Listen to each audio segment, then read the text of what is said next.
है और कुछ चीज़ों का ध्यान रखना पड़ता है कि वहाँ पे आप क्या खाएं, क्या पिए, कैसे सांस लें, ऑक्सीजन कैसे है। क्या उस तरीके की स्थिति इस बाजार के अंदर में आपको दिख रही है?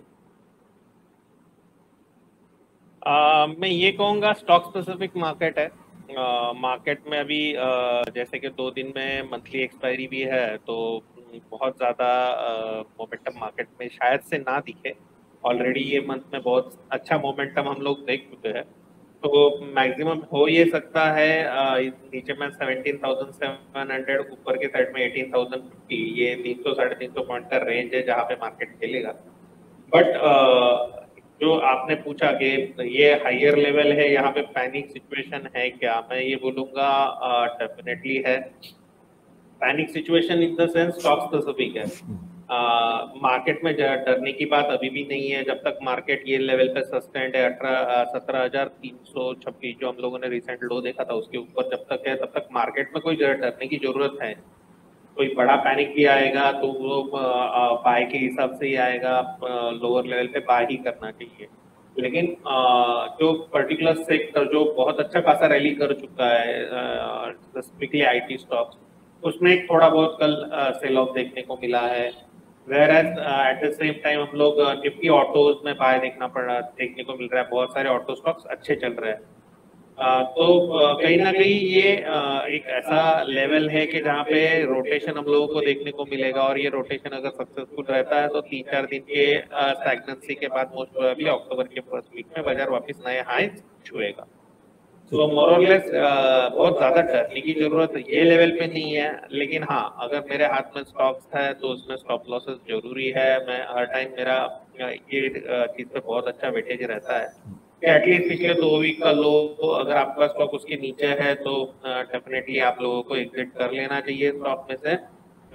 या एटलीस्ट अगर आप इंट्राडे प्लेयर, आप अगर स्विंग प्लेयर हो तो लास्ट 3 या 4 वीक का जो भी लो हो वो आपका स्टॉप लॉस होना चाहिए।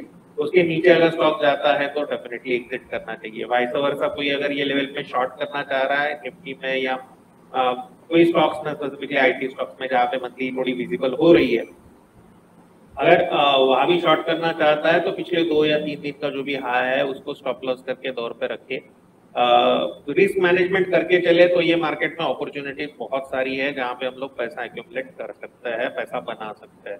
तो डेफिनेटली ब्रेथलेसनेस जरूर है, लेकिन हम लोग अगर ऑक्सीजन सिलेंडर साथ कैरी करें तो फिर तकलीफ नहीं होगा, और वो oxygen cylinder eight this moment आपका स्टॉप लॉस है। तो be with the stop loss and happy trading. ठीक है, तो स्टॉप लॉस के साथ में रहें और रिस्क मैनेजमेंट जो विशाल सर कह रहे हैं वो मेरा टेक अवे है आज का, कि आज जो उन्होंने कहा है, जो जवाब दिया है या जो उन्होंने राय दी है ओवरऑल बाजार के ऊपर में, उसका एक बड़ा जो टेक अवे है, एक जो उसमें से एक जो निचोड़ निकल के आता है वो ये है कि रिस्क मैनेजमेंट जरूरी है, उसका ध्यान रखें, ऑक्सीजन सिलेंडर आपके पास रहना चाहिए। बहुत सारे दर्शक हमारे साथ में जुड़ गए हैं और कुछ नए नाम भी मुझे आज दिख रहे हैं, उनका भी स्वागत है और इस सफर को आगे बढ़ाएंगे और इसमें आपके सवालों के जवाब जरूर लेंगे। M6 पे सवाल है, प्रभजीत सिंह बत्रा जी पूछ रहे हैं, अभी लेते हैं। विशाल सर, मेरा लेकिन अगला सवाल ये है आपसे कि पिछले कुछ दिनों में हमने बैंक निफ्टी में एक जबरदस्त उछाल देखी है, आज बैंक निफ्टी आपको कैसा दिख रहा है और क्या अभी भी हम इसके अंदर में ऊपर की तरफ और देखें, बुलिश रहें, प्रॉफिट बुकिंग करें या शॉर्टिंग शुरू कर दें? क्या ये अगला मेटल सेक्टर तो नहीं है? डेफिनेटली नहीं है, क्योंकि मेटल सेक्टर और बैंकिंग का कंपैरिजन ये लेवल पे नहीं किया जा सकता है। First part. Second part, banking बहुत अच्छे खासे अरसे स्टैग्नेंसी या कंसोलिडेशन जोन से ऊपर आया हुआ है, तो उसमें तेजी बरकरार रहने के चांसेस बहुत अच्छे हैं। 37,800 का स्टॉप लॉस दिमाग में रख के चले, 400 पॉइंट यहाँ से नीचे में। ऊपर में कहीं ना कहीं हम लोगों को ये 39,000 39,500 के लिए रेडी लग रहा है, और मोर और लेस जहाँ पे स्ट्रेंथ बनी हुई है वो है HDFC, ICICI, कोटक, जो 3 मेजर बैंक्स है उसमें तेजी बनी हुई है। तो उसमें ज्यादा डरने का जरूरत नहीं है। मोर और लेस ये होने वाला है कि अगले 1-2 दिन शायद से बैंक निफ्टी में बड़ी मोमेंटम नहीं दिखे, लेकिन एक्सपायरी के दिन हम लोगों को बड़ी मोमेंटम इसमें दिख सकती है। मतलब थर्सडे तक एक बड़ी मोमेंटम हम लोगों को निफ्टी बैंक में ऊपरी साइड में दिख सकती है, जहाँ पे 38,300 38,400 को कट करके बैंक निफ्टी ऊपर में सस्टेन हो जाएगी। ठीक है।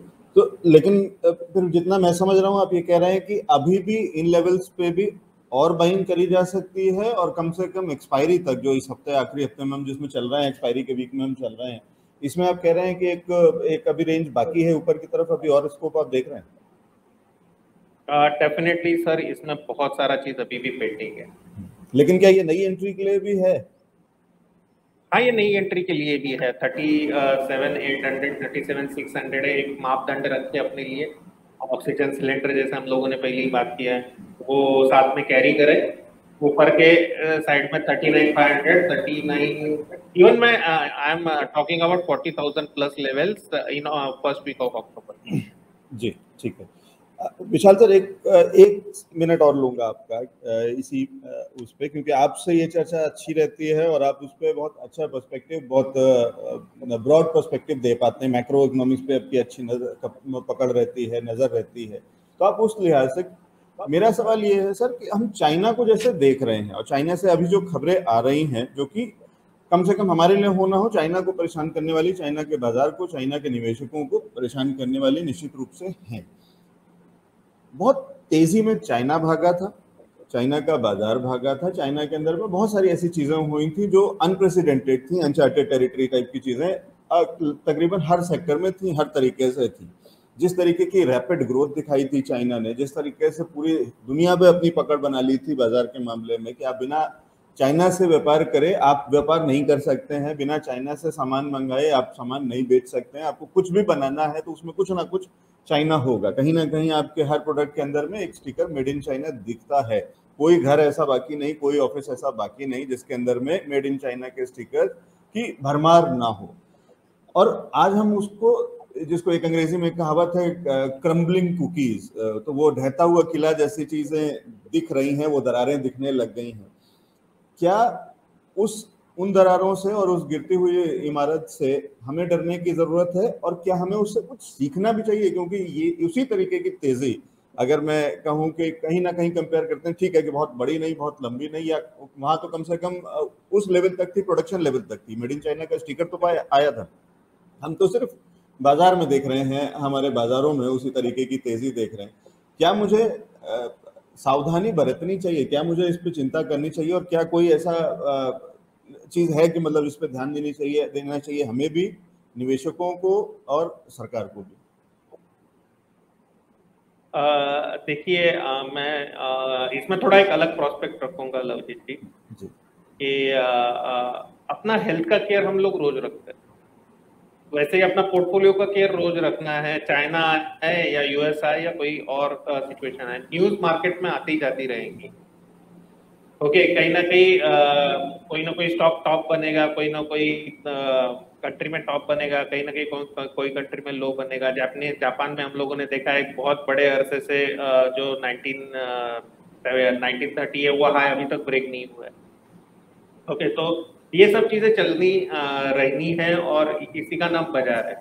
तो इसमें एक ही सब चीजें अवॉइड करके एक ही चीज रखी जाए कि मेरा रिस्क मैनेजमेंट मैं खुद लेके चलूँ हाथ में, और इंस्टेड ऑफ न्यूज बेस, अगर प्राइस बेस कहीं भी मुझे कटिंग्स मिलते हैं नीचे में, क्योंकि न्यूज के पहले प्राइस आपके कट हो जाएंगे। ओके, न्यूज के पहले आपका एग्जिट मार्केट से हो जाएगा, जो भी हार्मफुल न्यूज आनी है उसके पहले ही मार्केट में स्ट्रॉन्ग हैंड प्रॉफिट बुक करते हैं, नॉर्मली देखा गया है, until and unless ad hoc basis पे कुछ न्यूज नहीं है। जैसे हम लोग चाइना में दरारें देख रहे हैं, तो चाइना में दरारें आज ओपन नहीं हुई है, कम से कम पिछले 1-2 महीने से वो चीजें चलती जा रही है कंटिन्यूसली। तो उसके बाद भी मार्केट नए हाई छूते जा रहा है। मतलब इसमें एक क्लियर कट इंडिकेशन ये बनता है कि ये जो चीजें है वो ऑलरेडी फैक्टर्ड इन है। ओके, उसके बाद हम लोगों को एक पॉइंट है, समझ में भी आएगा कि एवरग्रांडे का जो इश्यू है, एवरग्रांडे कंपनी खत्म हो गया, ये भी चीज समझ में आ जाएगा। स्टिल मार्केट में give knee jerk reaction on, okay, उससे बड़ा रिएक्शन नहीं आएगा, क्योंकि मार्केट ये सब चीजों को फैक्टरिंग करते हुए आगे चल रहा है। ओके, तो news until and unless it is not surprising one, market में बहुत बड़े रिवर्सल्स नहीं देखे जाते हैं, ये नॉर्मल है। अगर हम लोग वो चीज को डर के अगर अपना इन्वेस्टमेंट मार्केट से निकाल लेते हैं तो अपॉर्चुनिटी लॉस बहुत बड़ा हो सकता है। एट द सेम टाइम जैसे मैं बोल रहा हूँ कि हम लोगों को स्टॉप लॉसेस को लेके चलना चाहिए। मैं हमेशा एक चीज बोलता हूँ, अगर प्राइस गॉड है तो स्टॉप लॉस गॉड फादर है। उसको हमेशा साथ लेके चलो, नहीं तो फिर प्रॉब्लम आगे चल के हो जाएगी जहाँ पे प्राइसेस बहुत ज्यादा ड्रॉप हो जाएंगे और कहीं ना कहीं रिकवरी के बाहर पोर्टफोलियो चला जाएगा। ओके, मैं अभी मार्केट में हरियाली है तो मोर और लेस 4 दिन अगर मेरा स्टॉप लॉस होने के बाद भी चीज होल्ड की जाए तो एटलीस्ट मेरे कॉस्ट पे आ जाता है, तो मुझे एग्जिट करने का मौका मिल जाता है। लेकिन ये नॉर्मल सिनेरियो मार्केट का नहीं है। ये तेजी हम लोग 2007 के बाद पहली बार ये काइंड ऑफ तेजी देख रहे हैं। तो उसके लिए अपने को एक ही चीज ध्यान में रखनी चाहिए, न्यूज फ्लोज मार्केट में अभी कंटिन्यूअस आते रहेंगे। और मुझे जो मेरा जो देखने का तरीका है, मुझे तो ऐसा लग रहा है कि इसके बाद न्यूज फ्लोज का जो आना जाना है वो शायद से रफ्तार उसकी और बढ़ जाए, और हम लोग रोज कुछ न कुछ नया होते हुए देखें, कुछ अच्छा न्यूज आते हुए देखें, कुछ बड़ा निगेटिव न्यूज आते हुए देखें, कहीं ना कहीं गवर्नमेंट कुछ एक्शन ले। ये सब चीजें अभी मार्केट में बहुत ज्यादा तरीके से आने वाले दिनों में देखी जाएगी। ये सब चीजों में अपना स्टॉप लॉस हम लोग लेके चले, अपनी रिस्क अपने मैनेज करें तो वो बेटर रहेगा, instead of trying to do के यार ये न्यूज मेरे स्टॉक के लिए क्या करेगा। ठीक है, तो कुल मिलाकर के मैं ये समझ रहा हूँ कि विशाल न्यूज सर आप आने ये के कह बाद रहे हैं। ऑलरेडी, जी यस सर, हाँ, तो मैं ये न्यूज समझ आने रहा के हूँ कि बाद आप कह रहे ऑलरेडी हैं आपके प्राइसेस डैमेज हो जाते हैं। जी जी, तो चिंता की कोई बात नहीं, पैनिक यस सर, करने की लॉजिक कोई यू कैन जरूरत नहीं, कंटिन्यू। बिल्कुल बढ़िया। ठीक है, तो जब नहीं, चिंता की कोई बात नहीं, तो सर इस बाजार में अभी इस समय आप क्या कर रहे हैं, खरीद रहे हैं या प्रॉफिट बुक कर रहे हैं? हम लोग स्टॉक स्पेसिफिक खरीदी कर रहे हैं logic sir. There are 3-4 stocks we are buying at this moment. पहला तो है पिन 5, कौन सा सर? जहाँ पे हम लोग एक फिनोलेक्स 5, अच्छा, फिनोलेक्स जिसको फाइव। पिन 5 कहा जी जाता जी है, जी। तो 200 के रेंज पे ये चल रहा है। नीचे में आपको 188 का स्टॉप लॉस लगा के इसमें बाय करना चाहिए। ऊपरी टारगेट कहीं ना कहीं 200, 220, 240 के रहेंगे। ये हम लोग बाय करके चल रहे हैं। दूसरा हम लोग बाय करके चल रहे हैं एफसीएक्स, क्योंकि अभी एनएससी का इशू का न्यूज है, तो एमसीएक्स में कहीं ना कहीं अच्छे मोमेंटम हम लोग विटनेस कर रहे हैं। तो 1724 अभी चल रहा है। इवन बीएससी में भी हम लोग वही चीज नोटिस कर रहे हैं। तो कहीं ना कहीं एक्सचेंजेस के जो लिस्टेड है, लिस्टेड एक्सचेंजेस में कहीं ना कहीं अपने को एक अच्छा खासा मोमेंटम देखने को मिलेगा। तो वो केस में एमसीएक्स भी आपको 1800 प्लस का लेवल दिखा सकता है। नीचे में एमसीएक्स को 1680 का स्टॉप लॉस रहेगा। थर्ड चीज जो अभी हम लोग देख रहे हैं, ऑटो और बैटरी स्टॉक जो है उसमें एक अच्छा मोमेंटम बना हुआ है। तो वो केस में हम लोगों को एवरेडी अच्छा लगता है। एवरेडी अभी 394 के करीब चल रहा है। नीचे में इसको 377 के जैसा एक स्टॉप लॉस रहेगा। ऊपर में 440, 450 तक के भी लेवल्स इसमें आगे आने वाले समय में देखे जा सकते हैं। ठीक है, तो एक आपने बैटरी सेक्टर से एवरेडी आपने बताया है, एमसीएक्स इसलिए आप कह रहे हैं क्योंकि शायद आज जो बैठक चल रही है सेबी की, और जिसमें एनएसई की लिस्टिंग का और उस तरीके की चीज़ों की भी जो उम्मीद लगाई जा रही है कि शायद वो भी हो सकता है। इसी पे सर विशाल सर, क्या एनएसई की लिस्टिंग कुछ लेट नहीं है? मेरे हिसाब से जो कुछ आना है, जो टाइम पे आता है वो टाइम सही है। ठीक है, नहीं मतलब वही लेट जो या ये लेट मैं नहीं कहूंगा। मैं ये कहूंगा कि this might be the right time. हाँ, नहीं राइट टाइम ठीक है, लेकिन क्योंकि वो जो मार्केट हाईएस्ट, जी जी, लेकिन मार्केट अभी आप हाईएस्ट लेवल पे है। प्राइसेस अच्छे कोट एनएससी भी कर सकता है, और अच्छा खासा जो chunk of revenue, chunk of investment generation है वो एनएससी के स्टॉक में हो सकता है। तो मुझे तो ये एक्चुअली बेटर लेवल लग रहा है अच्छा, टू मैं लॉन्च मुझे एनी आईपीओ। मैं उस तरीके से देख रहा था जो अभी आप थोड़ी देर पहले कह रहे थे कि अपॉर्चुनिटी लॉस नहीं होना चाहिए, तो वो कहीं लग रहा है कि शायद थोड़ा सा तो अपॉर्चुनिटी लॉस, या थोड़ा क्या काफी अपॉर्चुनिटी लॉस तो हो गया है। जिस तरीके से इंडेक्स बढ़ चुका है, जिस तरीके की चीजें हो चुकी हैं, ये सारी अपॉर्चुनिटी थी जो कि एनएससी ने मिस करी हैं। तो वो उस पर मैं बात कर रहा था कि शायद उस पर और निवेशकों ने भी काफी कुछ किया होगा उसमें नुकसान। ठीक है, बहुत सर सारे market is all about the opportunity. तो हाँ, आज नहीं मिली तो इसके आगे नहीं आज मिलेगी, ऐसा नहीं हो ऐसा सकता है। नहीं है, ठीक है, तो और ऊपर मिलेगी। तो ये एक ऐसा पहाड़ नहीं है जिसकी पीक आ जाए और जिसपे आप ऊपर खड़े होकर के कहें कि हमने एवरेस्ट चढ़ लिया है और सबसे इसके ऊपर झंडा गाड़ दिया है, क्योंकि ये पहाड़ हमेशा बढ़ता रहता है। तो ये एक खास बात है, ये फर्क है बाजार का बाकी पहाड़ों से। ठीक है, बाबा पांडे